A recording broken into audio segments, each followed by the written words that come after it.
Episode 6. It's the argument episode. I'm usually not much of a fan of the argument episodes, to the point I tend to skip them, usually, but this one actually had an organic setup in the previous episode, so I decided to give it a chance anyway. I am really glad I did.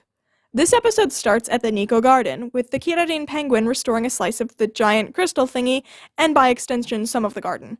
Meme compliments Iroha and congratulates her on a job well done, at which she gives some credit to the Kirarin rabbit for lending her the power to do so. Komugi is not mentioned, which, I mean, she didn't do as much as Iroha did to purify the penguin, but I bet it still hurt. They talk briefly about the friendly tact before Komugi interjects with her woes. She couldn't use the tact. Why couldn't she? It's something very genuine to be upset about. Mei doesn't make anything better by suggesting that maybe it's because she lacks something important as a Precure. Komugi throws a tantrum chanting that she wants to use it, running around in circles and being extra clingy. See, the interesting thing about this episode is that Komugi has a genuine reason to be upset and anxious, but she has no idea how to deal with those sorts of emotions as an intelligent creature. She's dealing with it like a dog, just making noise and being very insistent that her person, Iroha, change the situation so she doesn't have to feel that way anymore. It makes her seem incredibly childish, because she just doesn't know a better way to handle her feelings, just like a little kid. We change to a scene of Komugi and Iroha back home, with Iroha showering her in attention and affection, apparently in hopes of making her feel better, and it appears to be working. Iroha's mom walks up and we get another moment of Iroha being terrible at lying, so glad they're keeping this consistent. It's always a funny trait for someone with a secret identity to have. Her mother's client pulls up and we see Iroha's dog whispering skills for the second episode in a row as she convinces this woman's dog to calm down enough to actually go into the vet. Komugi gets very jealous and makes a nuisance of herself, causing Iroha's mom to shut her up in the house while Iroha gets to help with the vet stuff. Amaya scene! We see her sewing for the first time and also a return of her intense focus. Her mom comes up telling her that her dad is calling, but she doesn't hear. Yuki jumps on her desk, breaking her concentration enough that she's able to listen to her mom. We learn that her father is abroad in Africa, following lions. We don't hear exactly what he does for work, but I'm assuming some sort of biologist or something. That feels on brand. He asks her about school and we see her anxiety return. I can't wait to see her actually start school at this rate. Back with Iroha and Komugi, we see them getting ready for bed. Komugi declares that she wants to help, and Iroha takes this as play, so they play a little fetch before Komugi protests. That's not what she wants. She wants to help. Iroha tells her she can help by going to bed. This little scene gets to the heart of the matter with the tact.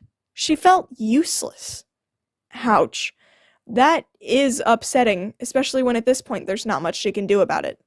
In the morning, Komugi runs downstairs to go on their usual walk, only to discover that her leash is gone, not hanging where it usually is supposed to be. Since it turned into the set of friendly tacts the day before, she is, understandably, very upset by this. Iroha says there's nothing to be done and she'll borrow another leash, but Komugi wants that one. Thus, the fight begins. I find that I'm still not a fan of the arguing, but thankfully they're keeping the actual fight part of it pretty low-key, and both of their reasons for being upset are believable and genuine, so at least I wasn't annoyed by it all. Iroha's parents are concerned, since this is the first time ever that the girls have missed their morning walk, but basically say they'll get over it and move on. We get a scene of Iroha and Satoru hanging out in the dog run with their pets again, and I just want to say, there's been no focus on it yet, but Komugi and Daifuku's little friendship just warms my heart. She's happily chasing after him, even when fighting with Iroha, and he immediately checks so that she's okay when she gets distracted and hits her head. It's so cute. Meanwhile, Iroha gets to rant about her troubles to a bewildered Satoru. It's a nice scene. I'm glad she has someone that she can be that open with. They really are great friends. After she's done, he gives her some great advice, too. Man, they have yet to have a bad scene together, or even a boring one. It's Garu Garu time, and this one is pretty clearly a Kirarin lion. It's actually my favorite Garu Garu yet, design-wise. Thankfully, these characters, or at least Iroha, have some emotional intelligence, so she immediately declares that the argument is on hold for the fight. Good for her. They run to go find it, and Satoru briefly has the dilemma of whether or not to bring Daifuku with him. But Daifuku wants to go, so he just does. We also see Yuki and Mayu reacting to the widespread chaos that a Garu Garu always causes throughout town. Nice! The team arrive at where the Garu Garu is going nuts and transform. There is a problem, though. This is a huge, predatory lion, and Wonderful is still in her heart of hearts a yappy little dog. Her instincts paralyze her, making her useless in the fight. Friendy tells her to get to safety and tries to purify the lion on her own. Wonderful was already feeling useless, and seeing Friendy use the friendly tact again, this time using the penguin to get cool ice-skating penguin feet, does not help matters. She disobeys and tries to join in the fight anyway, putting herself in direct danger. This lion is a predator. It's not just running, it's fighting back. It's a detail I love. Friendy and Wonderful both take a substantial hit and lose their transformations. Satoru has a moment of panic when he realizes that there's no magical girl standing between him and the garu-garu, but it suddenly looks like it's in pain and runs off. Beyond lucky, honestly. If they hadn't, they all would have been mincemeat. Iroha scolds Komugi for running into danger when she knew she couldn't do anything.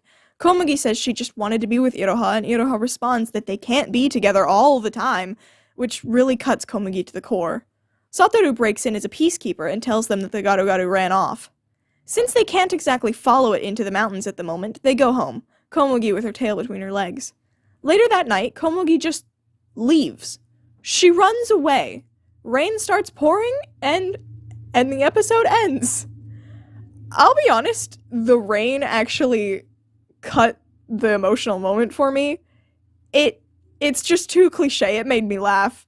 Other than that, the emotions hit hard. And that's our first episode in which they didn't manage to beat the bad in one shot. So that's cool. As far as inter-team conflict episodes go, I think this one might be the best I've seen out of the franchise. Komugi is a dog that recently gained a human brain. Of course she doesn't know how to deal with complex emotions, especially when she does have a valid reason to be upset. She's stuck in all or nothing right now, which is becoming a huge problem. I can't use the tact, obviously I'm useless. The leash is gone, obviously that was the only one I wanted to use, no walk today. Iroha said we can't always be together, then that means we'll never be together. It's something you see in real human children who are also figuring out how the world works. I hope she character develops her way out of the pattern though, since Iroha's patience is already being tested big time. Next episode's title promises a big payoff to this, so I'm looking forward to it. Until next time!